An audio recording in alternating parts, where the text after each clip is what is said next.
Okay, I think we're live. Looks like it. Um, yeah. So, welcome, Amy. Welcome, Ben.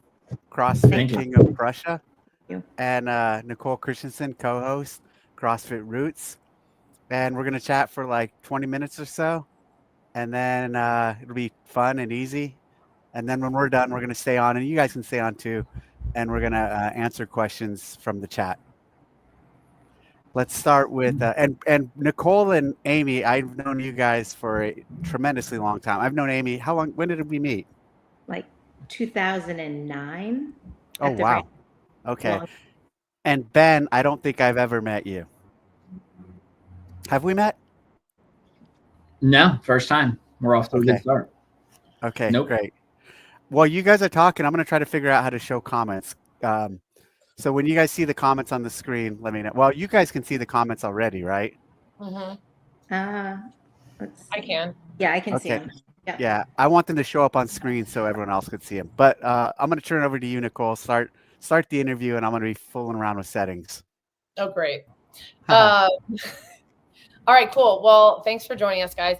I texted Amy to see if she wanted to be on this to talk about her affiliate, and then she said, "Well, I actually just sold my affiliate," and I thought, well, that's a pretty cool topic that we could talk about because I think a lot of affiliates have changed hands over time, and so I thought we could talk to you, Amy, a 17-year affiliate owner, and then talk about the process, and then jump into Ben Shipley, who just took the reins at CrossFit King of Prussia. Fantastic. Okay. All right, Amy, take us back. So 17 years. So 17 years. 2008. Yep. I was in the fitness industry, or I was in the fashion industry for about a decade, always into fitness, found CrossFit, took the level 1, did what they said, went home, tried it out, knocked on my neighbor's door, took a PVC, figured out how to overhead squat, and then asked my husband if I could leave my job. I was like, I'm just going to leave my job, 6-figure income in fashion to open a gym. And I'd like to say the rest is history, but it came out of just me loving fitness and me wanting to make people's lives better. It changed me mentally, changed me physically, emotionally. It did all these things for me. And I was like, well, I got to pass this thing on. And started the affiliate and just basically grassroots, like back in the day, 600 square foot, 1,500 square feet, 4,000 square feet. And then we moved into the current building, 8,000 square feet. And it's been my livelihood. It's been my lifeline. And it's a big piece of my life and what I've done. And we've been just so, I don't know, blessed, like to have the people in the community, to be able to host seminars. That's always been a big piece of me being on seminar staff and being able to host at KOP and bringing that education to the local communities. I think at KOP I've spun off about 6 or 7 other affiliates that are successful and thriving. And, that has always been a big piece of who I am and who KOP has been. So lots of history there, celebrated 10 years. I know Dave actually came out for that. So that was a big... I was just thinking about that. That was a lot of fun. We did that with 3 other affiliates, CrossFit Delaware Valley, CrossFit Apex, and CrossFit Generation. We celebrated 15 years with them as well. And so that was a special time. And just like everybody else, we ran a course. We've had really a lot of successes in community and events and certifications and certificate courses. And we've had our ups and downs. I mean, COVID impacted us a lot. The gym flooded in 2021. Lost a lot of coaches through that process, rebuilt it, got it back on its feet. And, the rest is history. And then just kind of at the last year or 2 years, found myself stretched pretty thin. I've got a 15-year-old and a 12-year-old, and they both play competitive hockey, working seminars, doing a lot of mentoring, and just found myself kind of really, really spread thin and not a lot of things I was doing for myself, and realizing that a couple of things I should be prioritizing fell to the wayside. And then forward Ben stepped into the gym as a coach and actually as an athlete first. And then as a coach, and I could see the way he cared for people. You know, you can just see it. And that's the priority that we've always put. Like, what's the most important thing you need to do is care. So I could see that in him. And once he was there a little bit, I essentially just said, hey, did you ever want to own your own gym? And he was like, yeah. And I was like, would you like to own CrossFit KOP? So that kind of started, it. And it was, started the conversation. And fast forward a little over a year, we're at this point. Okay, so hold on, I want to just say something. This is pretty funny. The comments about like this guy at base shows. Do you guys see that? This guy looks like Dallin Pepper in 2036. That's pretty funny. And then dance updates. I thought it was Dallin too at first. Is that Rob Wolf? Oh, Savon. Skip that. Is Lauren Taylor? Is she from your gym? Yeah, she's that athlete. Remember that we were just. Oh, okay. We just yeah. Okay, the adaptive one. Yeah. Yes. Okay, sorry. Go ahead, Nicole. This is great. No, so I mean, one of the things that drew me to this is that, Amy, you are like the life of KOP. Like, you are energetic, you're passionate, you're an amazing, incredible coach. You cover the demographics of, you can teach kids, you can teach adults. And so getting to that point where you're ready to step back, because you're still coaching there, right? So what was that like for you as the affiliate owner? Because I know a lot of affiliate owners think about this, right? They're like, I love this, I want to do it all, but I don't want to leave it. But like, you knew your time was like, you needed to move on, but you're still there. So talk about that now that you're on the other side of it. Sure. That was kind of the conversation I had with Ben when we initially started. And it was like, I still want to coach. I do a lot of personal training. We have a really robust master's program, over 50, 55. I created that 10 years ago, and that's still thriving. I love teaching that.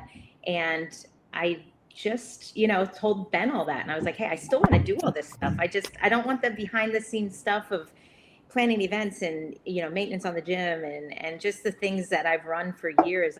I was ready to be done with that, but still be there for the community. And Ben was super willing to jump in and be like, hey, we still want you there. We want you to run the same programs you do, run your classes. And really, I'm there from now like 9 until about 2 or 3, which is perfect. Allows me to take care of the family in the morning and the afternoon. So it's been great last, 2-3 weeks. All right. So Ben, so you come into the mix and now you've taken over. You've got this successful, thriving affiliate. Like, where did you see like the first place that you were what's your plan for the first month? Hold on though, but I need to highlight this comment. Jeffrey Paul, that guy Ben is a babe. Please tell me you guys know Jeffrey Paul. We know Jeff. We know Jeff real well. We know something of him. You're popular, Ben. Okay, back to Nicole's question. Just so, like, Ben, what's your first plan for the month? Yeah, my first plan is obviously to get settled, right? Like, the big things don't change and never should change. Like, the reason I came here and fell in love with this place and all the people here was because of the community and the camaraderie that we have. And the plan to just keep that alive and as well is my main goal moving forward. So as I get settled, we're cleaning some things up and doing some things, cosmetically as would be expected. But the goal is to just keep things running as smooth as it was when I first came here, because that's what drew me to here in the first place.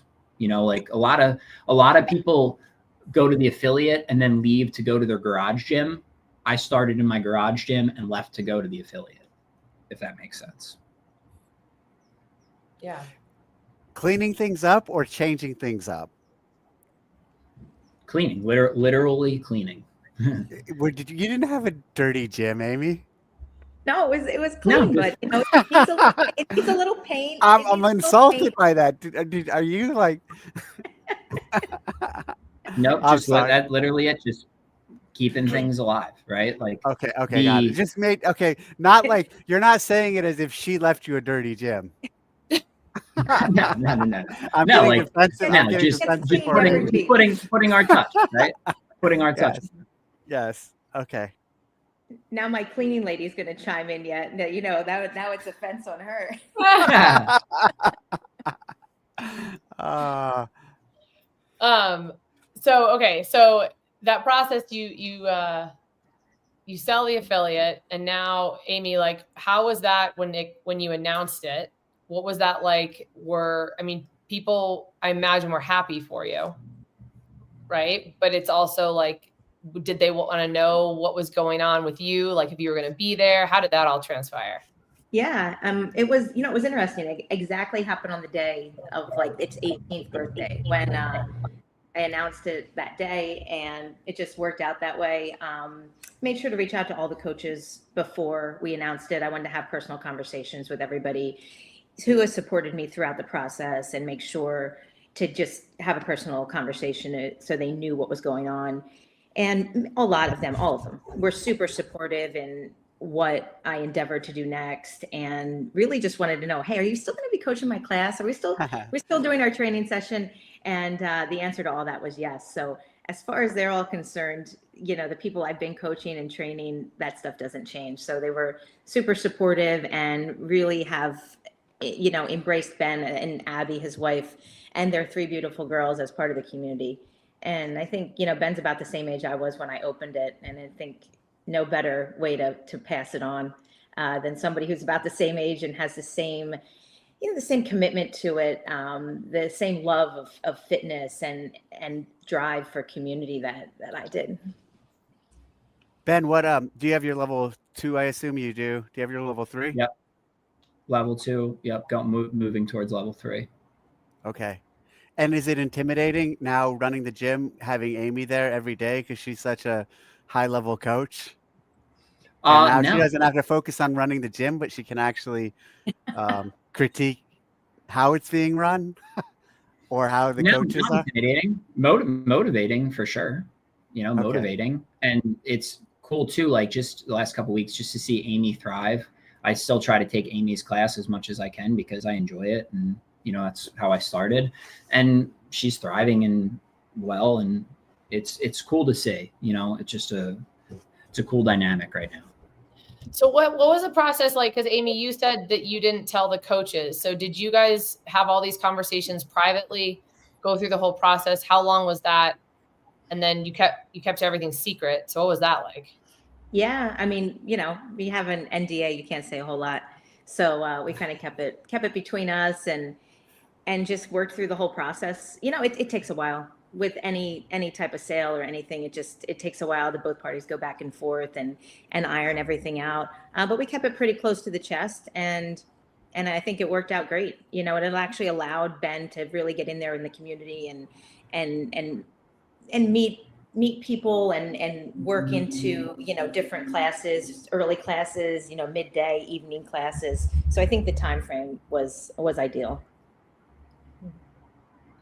Yeah. All right. I want to take this in a different direction quickly. We're going to ask about programming next because someone asked about programming, and I really am interested in the programming you guys do. But have you been to any Pearl Jam concerts lately, Amy? Yeah. When was the last one I went to? I think we went to Philly was the last one. So what number is that for your husband? 147.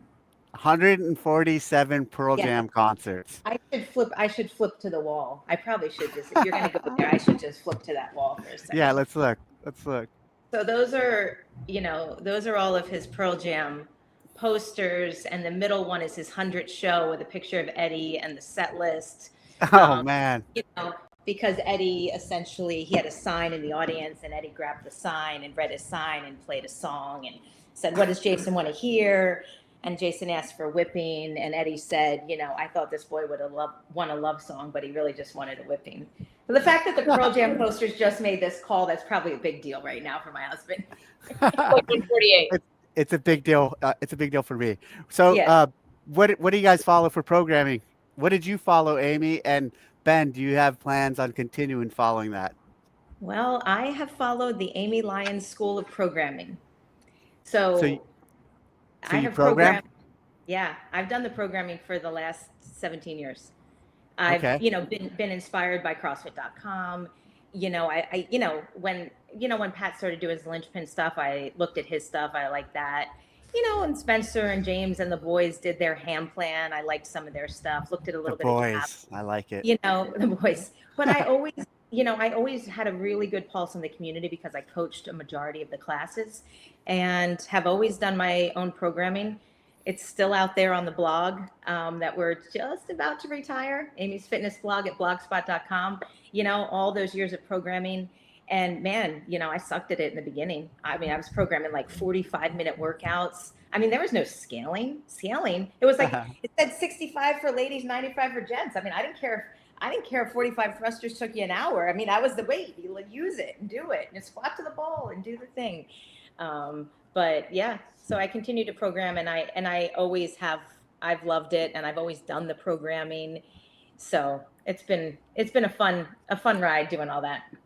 To the point about the 95 pounds and take an hour or 65 pounds, I think there was this moment, and it's really still continuing, that several years into doing CrossFit, I saw some of these programmers start trying to maintain the stim, and it even crept into some of our teaching, but I think it was completely wrong. This notion of we want to achieve the time domain stimulus. And so everybody should be doing Fran in 3 to 4 minutes and lower the weight or scale. And I thought that was such a misguided approach because there's entirely moments when you should do Fran at 95 pounds and it should take you 10 to 15 minutes.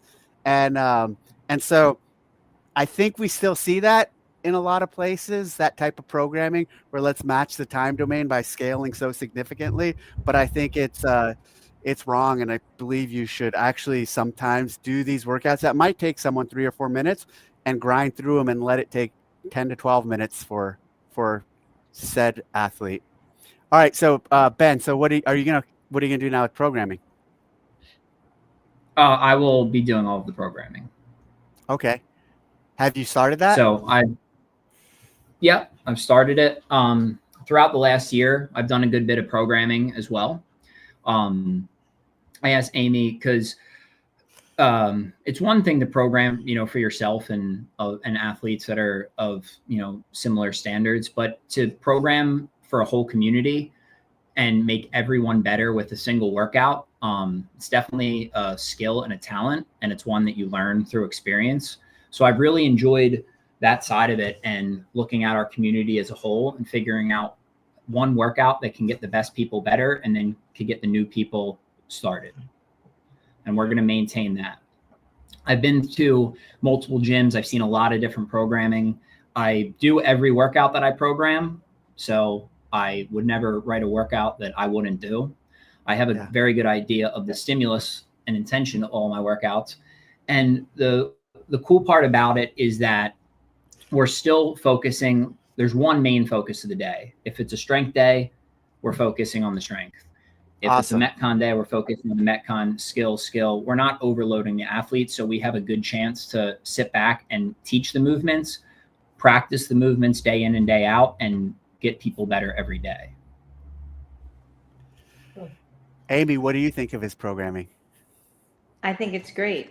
Unbeknownst to many of the members, he's been, dabbling in it for the last few months with my little adjustments on there. So there's been a bit of dabbling unbeknownst to many members, and Ben's really done a great job there. There's been 1 or 2 weeks I tweak 1 or 2 things, and the rest of it's great. I think he's been following us for a little while and understanding what the community needs and the pulse of the community. So it's only going to keep that upward trajectory. Do you know, I want to say something about what that's funny, CrossFit just said. Yes, either strength or Metcon, do not cram everything into a 1-hour class. People do that as a cop-out to coaching. So the fact that you guys are focusing on strength and the fact that you guys are focusing on a CrossFit workout, that tells me that you guys prioritize coaching and teaching people how to move and giving them feedback correctly within that hour. Because you just cram stuff in and make things really complicated to just keep moving through like the treadmill and just get people going, and you don't have to coach. You just keep them moving and busy, and coaching is sacrificed. That's why everybody should put in more sleds. We had a good argument last week about sleds in program. What do you guys use sleds a lot? It wasn't an argument. It was a discussion. Do you guys use sleds in your gym programming ever? We use them. Go ahead. Go ahead, Ben. I was going to say we use them a lot in terms of accessory. That's one of the things that I wish we had more of. That will be on the list to get more of. I think that sleds are extremely beneficial. We use them a lot for accessory pieces and one-on-one training. I wish we could use them more in a group setting for sure. That's my point. In a group setting, they're challenging to use. I like Susan's content. We do strength, accessory work, gymnastics, skill work, metcon, and aerobic work all in 1 hour. That's good. That's good. Oh man. To that point, yes, if you think through them, you can use them very effectively. I need to point out one thing though, Dave, is that Yes. at one point in that discussion, you said, who's going to reset the sled? And I just thought it was funny because from an affiliate owner perspective, there's no resetting because the next team just sends it the other way. But your games brain is like, we have to reset the floor. So sleds can be effective in an affiliate. I am RCEB. Okay, let's close out the interview and then we'll jump into diving into some of the comments. So Nicole, ask a final question and close this section of the. Okay, so Ben, we talked a little bit about your background in terms of like what you've done previously. So what are you bringing, like as an, you're jumping into year 18, but what do you bring? You had a background in some of this. Like, what are you bringing to the table? Because I think that's important. You guys really, you kind of led up to this doing a lot of secretive stuff, whether it's programming and things like that. But what were you kind of most excited about with the skills that you had coming into it? I care deeply. Like I really care about the people around me, and I want every single person around me to get better. And that's my goal day in and day out. I came here because I wanted to, not because I had to by any means. And I fell in love with it and the people, like if anyone in the community gets a win, PRs, or learns a new skill, it's a win for all of us. And my goal is just to help as many people as I can get better. And I was a personal trainer a long time. I ran group classes, all sorts of things. CrossFit changed my life. And I just want to change as many lives beyond that as possible. Awesome. No one's going to outwork me in terms of effort or caring. And I'm going to stand to that. That's awesome. Well, I wish you the best of luck because I think you guys are going to crush it. I'm excited for this handoff. Yeah, thank you, Ben, and thanks, Amy, for sharing your story. Now let's have some fun and jump into some of these comments. Nicole from Tris, please drop your skincare routine. You are glowing. He's asking about my permanent too, and it's not. I know. Like, girl, we'll go back to that one. So then Bayshaw had a great response. She used TDC chili oil, Trish. that's what it does. And then she did ask, I'm going to scroll back up to that one. What was it? What'd she say about your hair? Oh, yeah. I would like to know who does Amy's permanent. My permanent. Like, perm. Isn't it just called a perm? That's short for permanent. Yeah. Permanent. But nobody ever says it. Nobody ever says permanent. No, some people do. Tish. He's looking. Tish might have to go on a different podcast for beauty tips. Oh, let's dive into this one. So Nathan Fleming, we had a 5-round for time, 50-foot farmer's carry, 53, 70 pounds, 15 bench press. Okay, I'm getting confused now. So 5 rounds for time, 50-foot farmer carry with 53 and 70, 15 bench press at 155, 14-minute time cap. And I ran heats to make sure nobody got pinned. I need to know more info. I don't know it looks like a good workout, but in terms of flow, you need to know how many. I mean, that one too seems to me, and now I'm going to go there. That one too seems kind of hard to run in an affiliate setting, specifically because of the bench press. Not a lot of gyms have benches and a bench press setup, fair? I mean, if you had to run that workout at your gym, how many heats could you have going? How many people could you have going, Ben or Amy, at one time? 8 benches. Okay. Do you have 8 racks to go with that? We do. Nicole, how would you do it? Well, we have 12 bench press setups, like racks, but we have 8 benches. And so we have old school 12-inch and 8-inch boxes that Eric built, and we turn them on the side and weight them with a 45-pound plate to make more benches to fill in the gap. And I guess he could do a floor press too, right? Yeah, we've done floor press for sure too. Yeah. Okay, you guys are schooling me. You're shutting me down. What about my skincare routine? This is highlighting. No, I know you're no. I'm shutting. I mean, you're shutting down my argument. Is what I mean. Like, so I'm saying you guys are right. You're not shutting me down. You're shutting down me trying to contend that that's not a good affiliate workout. Well, but I think the thing is that if you pull, okay, think of it from this perspective. If 12 things come out on the main site that you at your affiliate can't do, then by default you're like decreasing your variance. So part of the challenge to maintain variance is figuring out how to make it work when a workout comes out, and it's also fun and intriguing in its own right. Can we say bench you probably shouldn't be doing that often? Agreed. Not that they're saying they're doing it often, but bench is one of those things on the spectrum that come out like on the fringe, not as a common movement. For sure. Our workout today was 10-minute max distance ski from Base Show. What do you think of that? Gross. Yeah. Yeah. So like, that's a good example. Like I only have 2 ski ergs. So if that came up, I'd probably make it max calorie row because I've got a lot more rowers, but I wouldn't say I wouldn't take it out of the programming. What do you, how many ski ergs do you have, Amy or Ben now? 7. 7? Okay. That's a lot. Oh, here's a good one. Matt Souza. I watched Amy do a diesel day. She's badass. Yeah. Awesome. Which diesel day did you do? I did the one we ran for seminar staff. They ran for seminar staff trainers. Oh yeah. When was that? A couple years ago, right? Yeah, I think 2 years ago, maybe at this point. A lot of affiliates do either HWPO, proven, etc., and just copy paste. I don't know what that means. I think just like copy paste it into your programming app. Oh, Kariana said you could do a floor press, just like one of you said. Yes. Hi, Kariana. Good friend of all of ours.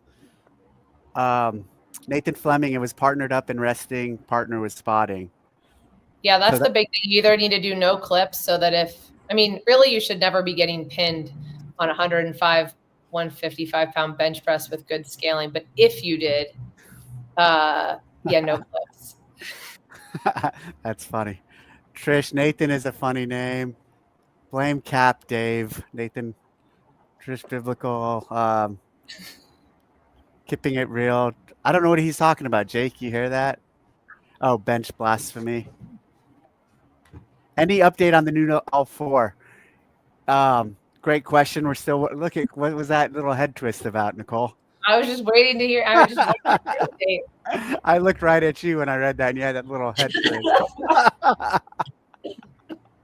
We're working on it.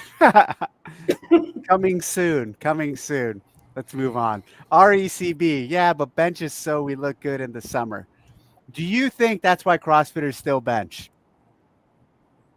Why do you think CrossFitters bench? Amy, Nicole, go ahead, Nicole. It's for the burpees. I like that one. I wasn't gonna go there, but Nicole, what do you think? I think it's a good round out to like variants of pushing, but I think it's also realistically, it pulls in a little bit of the bro sesh into a CrossFit workout, and it can be enticing. And I think that's a good thing to throw out there every once in a while, because I think it does just that. Brings back little bro sesh, and you get to throw it in with some, back squats and running, something like that. All right. I mean, Lynn's always been like I think Lynn's a great workout. Come on. Yeah, you trained Lynn for a year. Yeah. Lauren Taylor, Amy had me ski 3 miles to prep for the game. How long does ski or 3 miles take? Lauren, what'd that take you?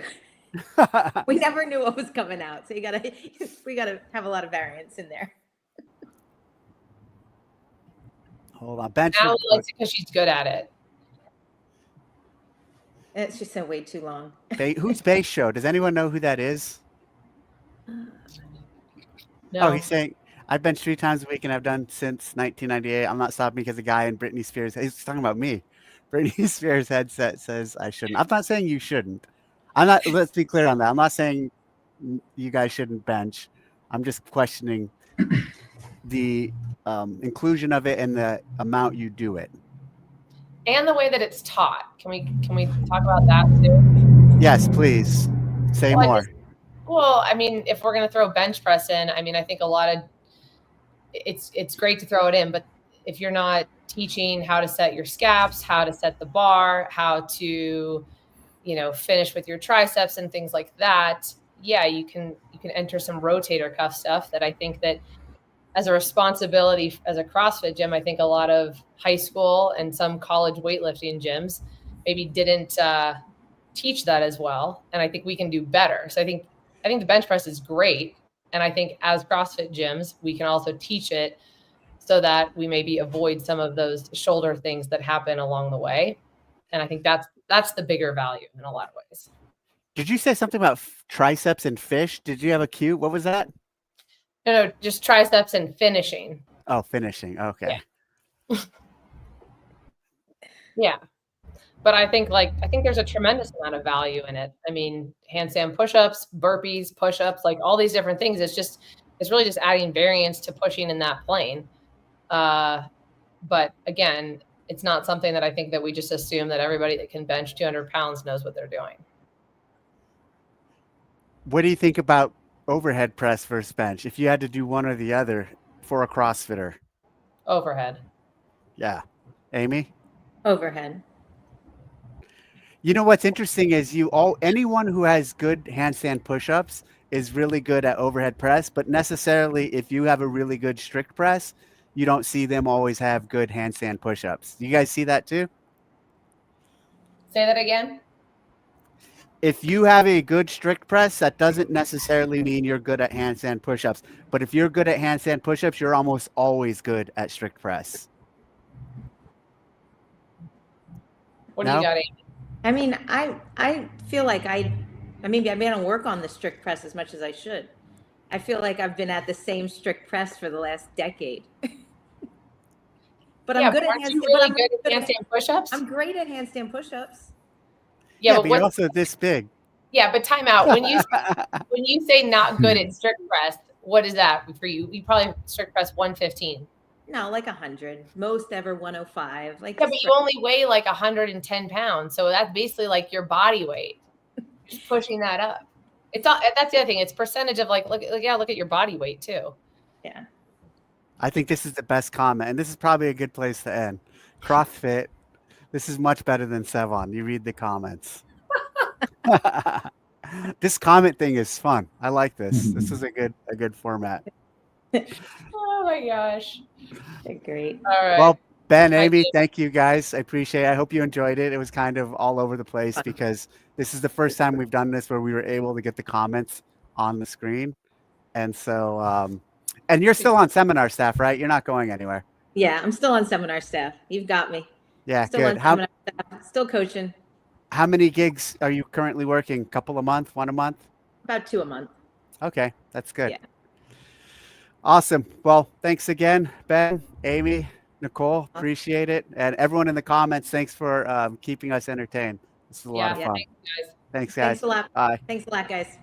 Thanks, guys. It's good to meet you guys.